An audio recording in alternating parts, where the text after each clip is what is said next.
Boa noite. Vamos começar nosso terceiro encontro de Bíblia hoje.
Então, minha gente, hoje estamos na terceiro encontro, Terceiro encontro da Palavra de Deus, estudando o livro do Deuteronômio. E para avaliarmos com alegria a significação e as propostas do livro do Deuteronômio, é preciso considerar as características do tempo em que ele foi escrito, quando ele nasceu, a situação em que se encontrava o Reino do Norte, onde se situa a maior parte daquilo que está escrito no livro do Deuteronômio.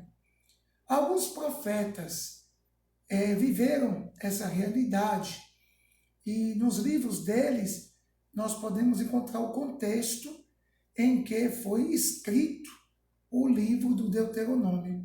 O profeta Amós, Oséias, Isaías, Miqueias, é possível que eles tenham construído com suas pregações toda essa tradição deuteronomista, porque os desafios internos e externos da sociedade daquele tempo não era muito fácil. O cenário político do século VIII a.C., ali pelos anos 725 mais ou menos, mostra uma febre econômica muito dura entre as três grandes potências da época, a Síria, o Egito e a Assíria. Então, nesse contexto de tensão, de alianças, de divisões, nasce o nosso grande livro do Deuteronômio. Ali estamos num momento difícil, de grandes e pesados tributos, exílios, tudo em cima do povo. No plano nacional, a partir dos meados do século VIII, começa a existir um grande desenvolvimento econômico que acelerou as desigualdades sociais. Começou a formação de uma classe urbana, toda privilegiada e rica, às custas do empobrecimento progressivo de uma grande maioria da população, principalmente a turma que vinha do campo, que era vítima da exploração e da injustiça. Não é nada tão diferente do nosso tempo, né? Parece que estamos falando para os dias de hoje. As estruturas sociais eram corrompidas, muito corrompidas. No comércio imperava uma fraude imensa, Também na administração havia fraude, suborno e injustiça. No governo dos reis havia muita opressão e exploração. Infelizmente, a religião e o culto se tornou formal, constituído apenas para o esplendor de ritualismos, sem obediência às prescrições da lei de Deus, principalmente as leis morais e sociais que a aliança impunha. O profeta Miqueias, no capítulo 3, versículo 11, chega até a dizer: o chefe de vocês profere sentença a troco de suborno. Seus sacerdotes ensinam a troco de lucro. E seus profetas dão oráculo por dinheiro. E ainda ousam apoiar-se em Javé, dizendo: por acaso Javé não está no meio de nós? Nada de mal vai nos acontecer. Coisa terrível, né? O reino de Israel, no século VIII antes de Jesus, começou a viver o enfraquecimento de uma das potências, que foi a chamada Síria. Esse reino, ele enfraqueceu, e isso deu fortaleza ao reino do norte, de Israel. A sombra dessa política fracassada da Síria, né? A Síria foi que fracassou, a Assíria, ela cresce, não é? E a sombra da Assíria, que dá cobertura ao rei Jeroboão II, o rei Jeroboão II reinou em Israel aproximadamente até os 41 anos. Foi um caso de longo governo. E ele fez uma política expansionista. Ele, Jeroboão II, conseguiu... Tem água aqui.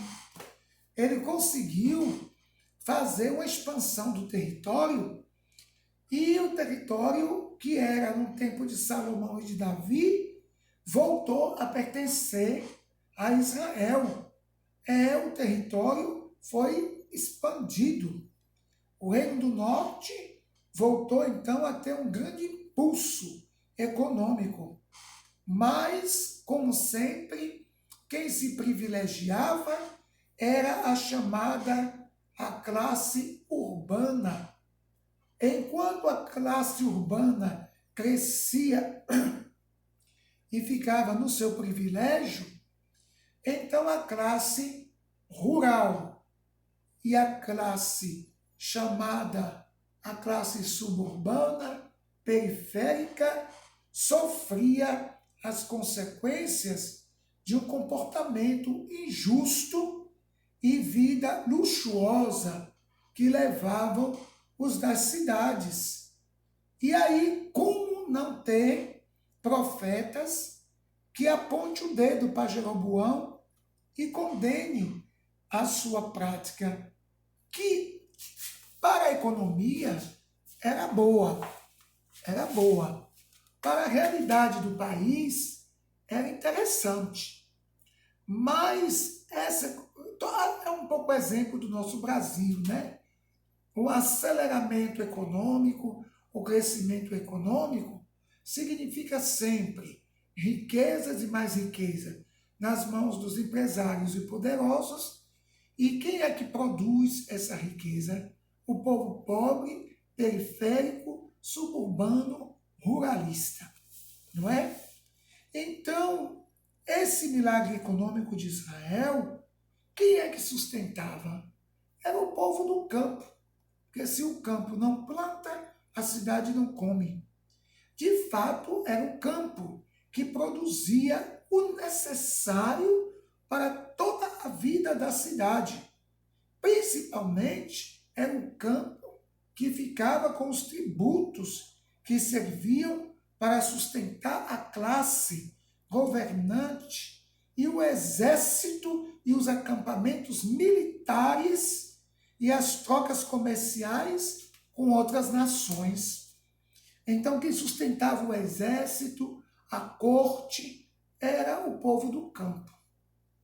O que é que você pensa com isso? Em nada parece o Brasil, né?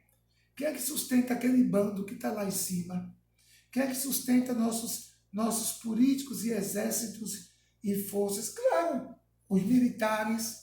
É o povo com seu trabalho, com sua luta.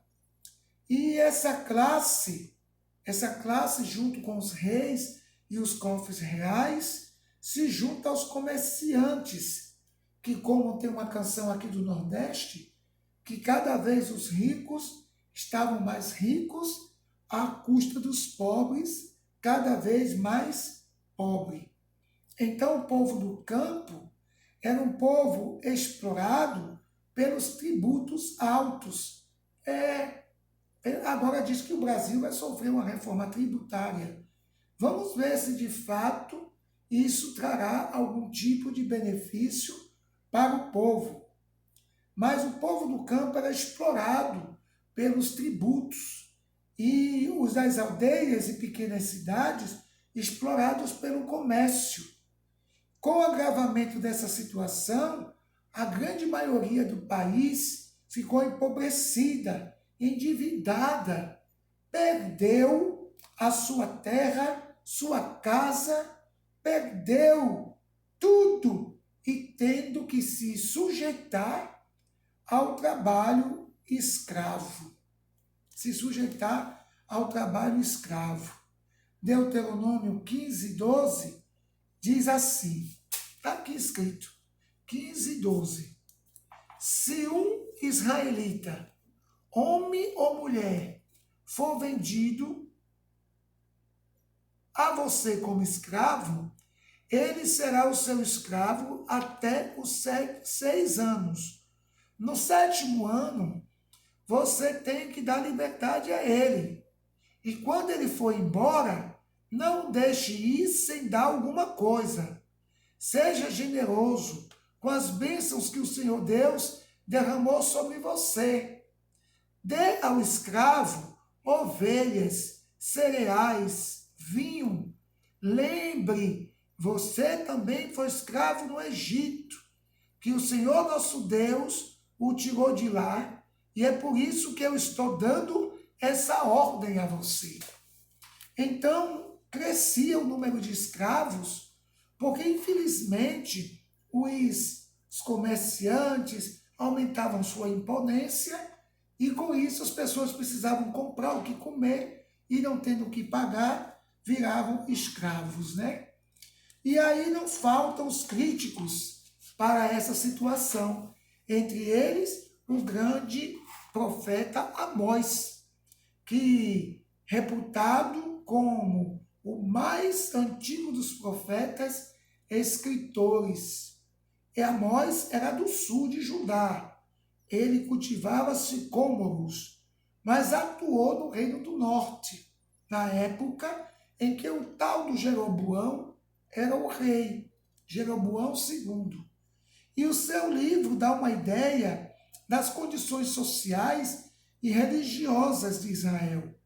Os que pertenciam à classe privilegiada viviam em casas luxuosas, não é? Possuíam residências de verão e de inverno, proporcionava fartos banquetes e viviam no lazer. Do outro lado estava a maioria da população, empobrecida pela exploração, pela injustiça praticada pela classe ligada ao comércio e ao poder. Então, nos negócios imperava fraude e extorsão. O que é que diz o nosso profeta Amós, né? Amós, ele vai reagir a isso. Não vai deixar de reagir a isso. Amós, capítulo, quem tem a Bíblia vai pegar capítulo 2, no versículo 6 a 7. Ele diz aqui, o Senhor Deus diz, o povo de Israel tem cometido tantos pecados, tantos mesmo, que eu vou castigá-los. Vendem como escravos pessoas honestas, que não podem pagar suas dívidas, e até aquelas que são tão pobres que não podem pagar a dívida, fizeram para comprar que fizeram para comprar um par de sandálias, perseguem e humilham os pobres, fazem justiça contra as pessoas simples. Pais e filhos têm relações com prostituta no templo pagão, e assim envergonham o meu santo nome. Perto de qualquer altar pagão, eles se assentam sobre roupas que receberam como garantia de pagamento de dívidas, de sacrifício oferecidos. Veja só a situação do povo, uma escravidão medonha. No capítulo 4, versículo 1, ouçam isso, mulheres da cidade de Samaria, que estão satisfeitas e gordas, como as vacas de Bazã. Vocês maltratam os necessitados, exploram os pobres e ficam sempre pedindo aos maridos que lhes tragam mais vinho para beber. Veja que coisa forte, né? Também ainda no capítulo 8, versículo 4 a 6, o Amós ainda diz assim, no 8, essa Bíblia com a página tão fininha, me dá uma agonia, 8 de 4 a 6. Escute vocês que maltratam os necessitados e exploram os humildes aqui desse país. Vocês dizem, quem dera que a festa da lua nova tivesse terminado para que pudéssemos voltar a vender os cereais. Como seria bom se o sábado tivesse passado? Aí começaríamos a vender trigo de novo, cobrando altos preços, usando pesos e medidas falsos, vendendo trigo que não presta, aos pobres que não têm dinheiro para pagar suas dívidas, nem mesmo os que tomam dinheiro emprestado para comprar um par de sandálias. Assim eles se venderão a nós e serão nosso escravo. Em Deus Pai, parece a ideia dos bancos, né? A ideia dessas, como é que chama? Que toma dinheiro emprestado, empresta dinheiro aos aposentados, empresta dinheiro aos pensionistas, para tornar as pessoas escravas dos seus juros. Expansão comercial é problema, viu? Expansão comercial é problema. Então, esses negócios imperava fraude e também extorsões. A religião servia a isso que é mais vergonhoso, quando a religião serve de justificativa para a classe privilegiada. Às vezes a religião é subserviente.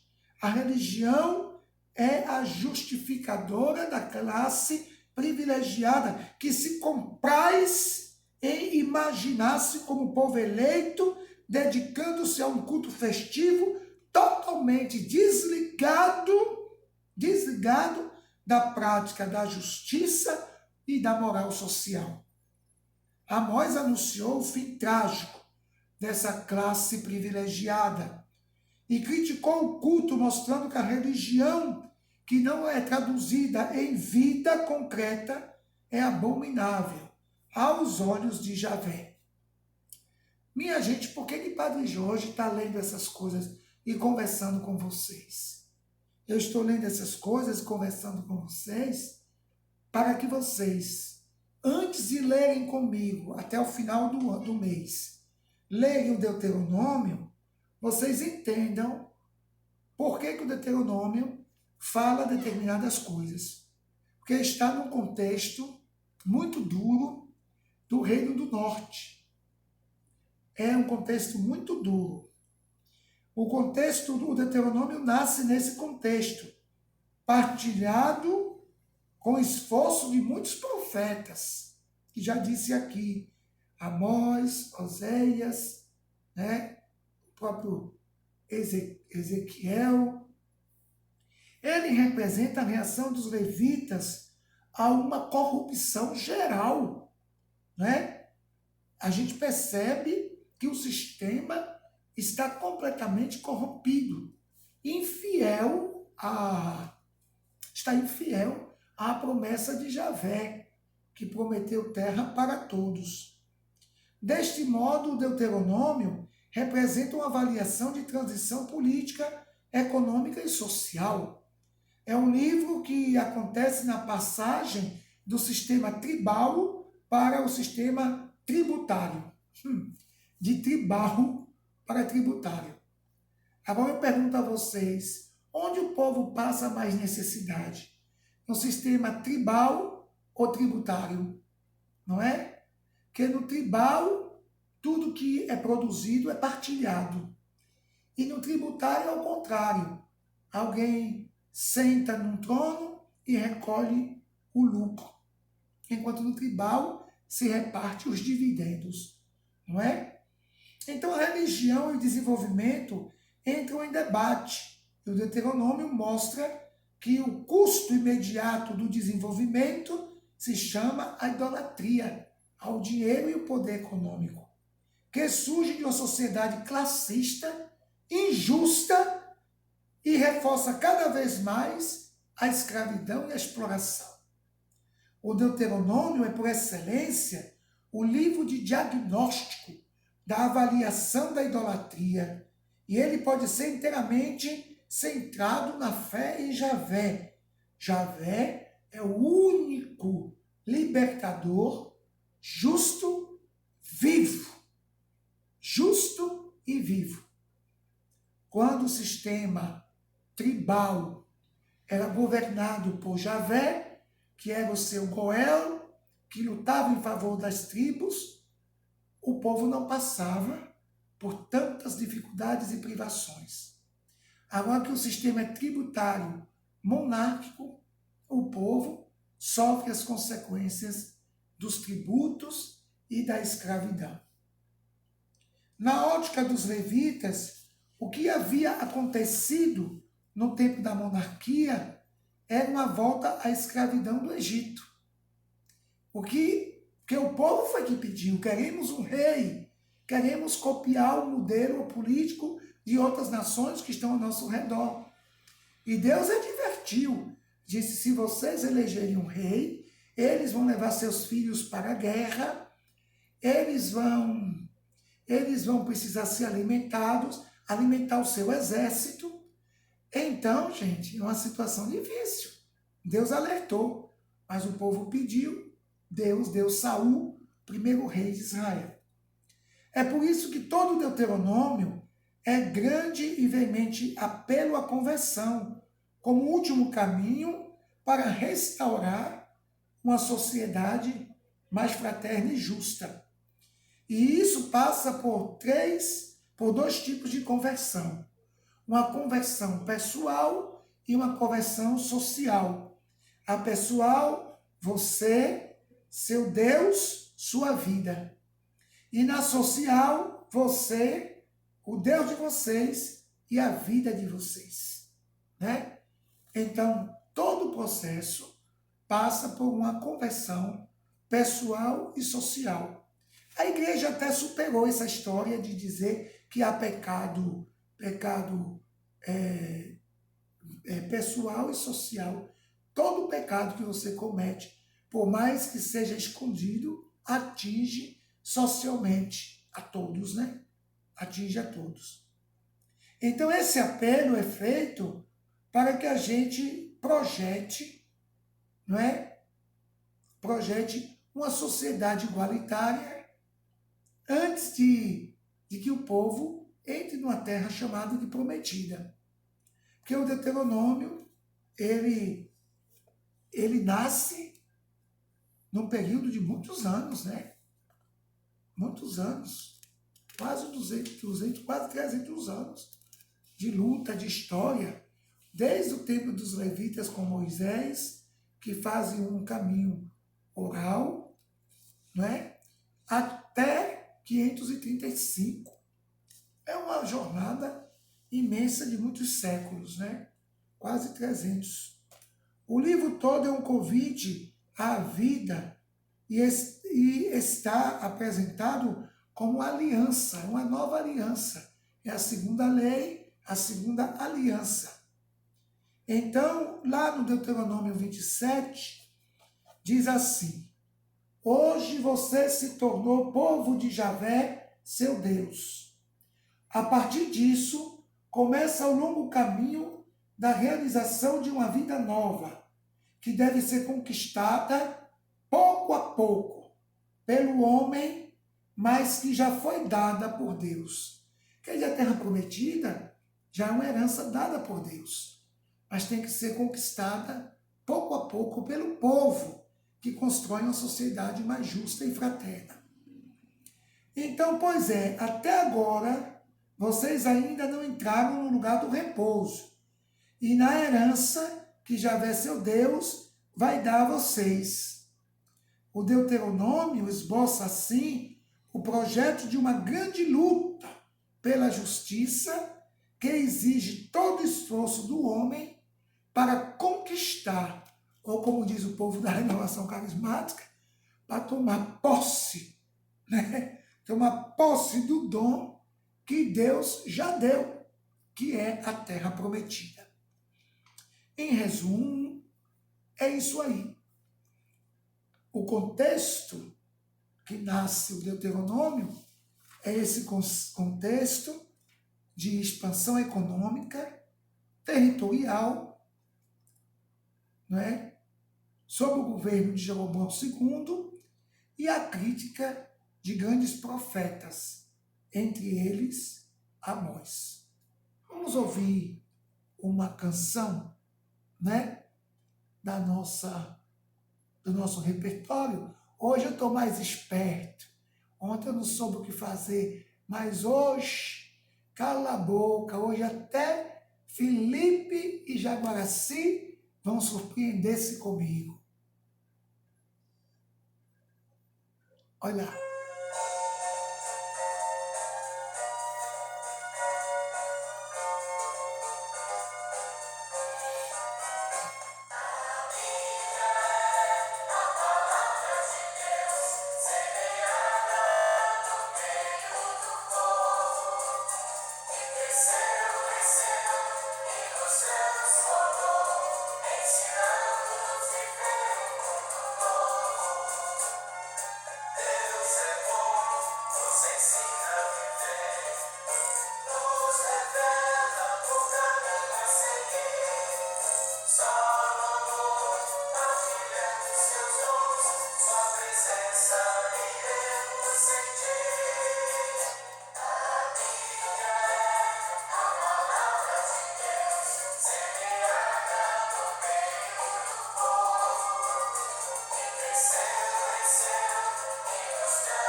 Agora eu quero deixar para vocês algumas perguntas para ajudar a pensar.